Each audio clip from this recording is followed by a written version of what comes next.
welcome back to my channel. Recently did a video on my top 10 favourite books of all time, so I thought it was time to do a video on my top 10 worst books of all time. So I'm just going to jump right in and tell you about these books. So the first one on my list is 50 Shades of Grey by E.L. James. Need I say more? I don't think this needs explaining as to why this is one of the worst books of all time. It upsets me so much that it was on like the bestseller list of one of the best selling books of all time. What's wrong with the world? Seriously, what's wrong with the world?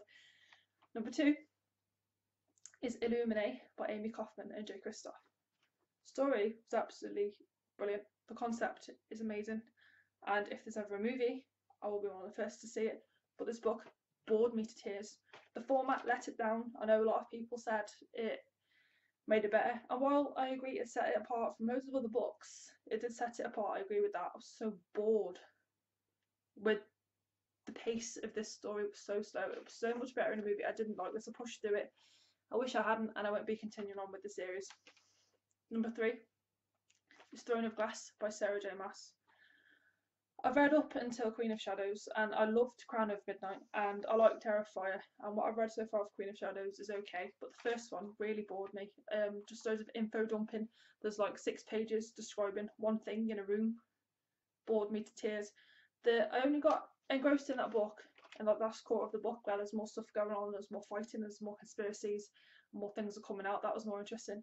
But again, found this book very, very slow, like really sort of boring. Took me ages, like about 6 months, to carry on with the series because the first book bored me that much. I was worried I was going to be bored with the rest of them, and the rest of them have been getting better, so that's one good thing, I suppose. Number 4 on my list is Horns by Joe Hill. That's the only book of that year that I couldn't finish, so I just put down. About halfway through it I just stopped. I couldn't carry on reading it. Without giving away spoilers, one of the main character's abilities is he's able to hear the thoughts of other people, however nice they are, however grim and dark they are, and some of the things he would hear people thinking made me so uncomfortable I could not carry on reading this book. And the main character, despite that, really irritated me. Didn't gel with the main character. He really got on my nerves. He wasn't very nice. But yeah, some of these thoughts, especially about like children and things, really made me uncomfortable. I just couldn't carry on reading that book. It made me feel sick. Number 5 is a book called Broken Angel. I can't remember the name of the author, but she contacted me and asked if I would be willing to read and review her book, like an advanced reader copy.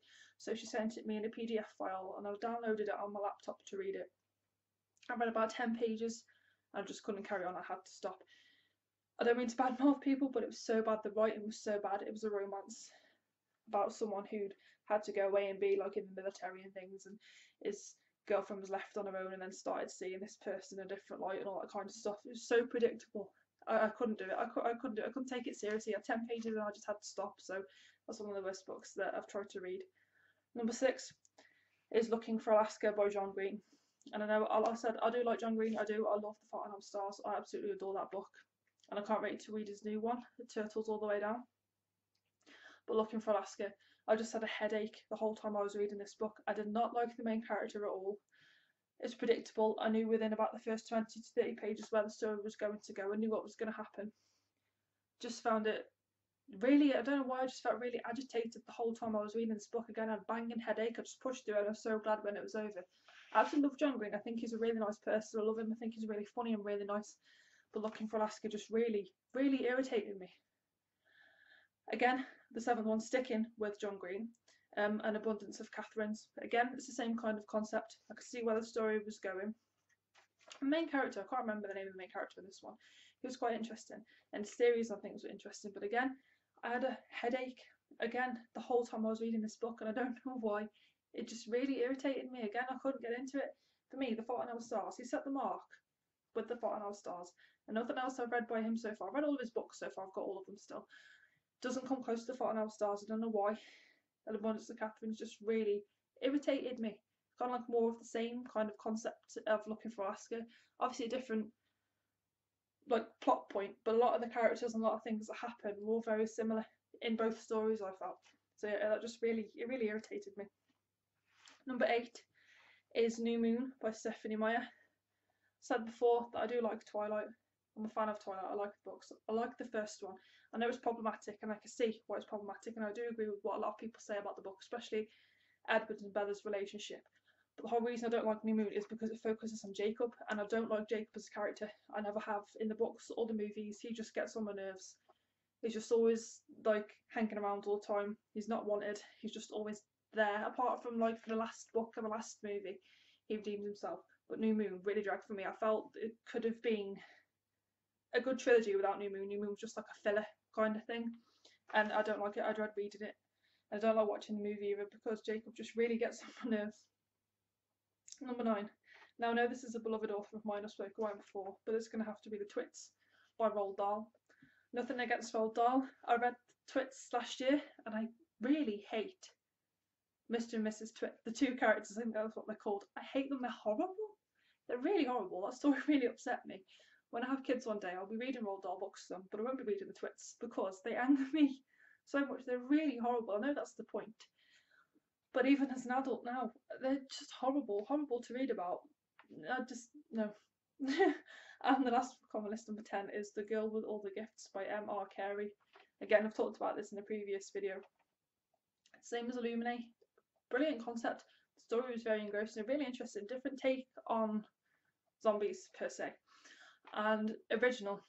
But again, so boring. Like really boring. So a lot of info dump, and I hate books that seem to have to elaborate so much on like one object in a room. Why? I want to read about characters, character development, dialogue, conversations between characters, character struggles, plot points change and all that kind of thing. I don't like reading about inanimate objects in a room. It's like reading 6 pages on a set of curtains in a room. That's boring to me. The movie, again, I've said before, I've seen the movie, and the movie was very good. But the book is so slow. I pushed through that as well. I did push through that, and that's a fairly big book. And the only reason I pushed through it is because I wanted to watch the movie, so I made myself read the book first before I watched the movie. But yeah, it's so slow. So slow, so boring. I'm sorry if I offend anybody in this video, but obviously these are just my opinions. Let me know if there's some popular books or any books that you didn't like and why. I like hearing other people's opinions. I prefer hearing people's opinions when they don't like something. So when they do like something, I find it far more interesting. But yeah, that's it for this video, guys. Thank you so much for watching. If you did like this video, please give it a thumbs up, leave me a comment and have a chat to me. Subscribe if you haven't already so you don't miss any future videos, and I will hopefully see you all very soon with another one. Bye!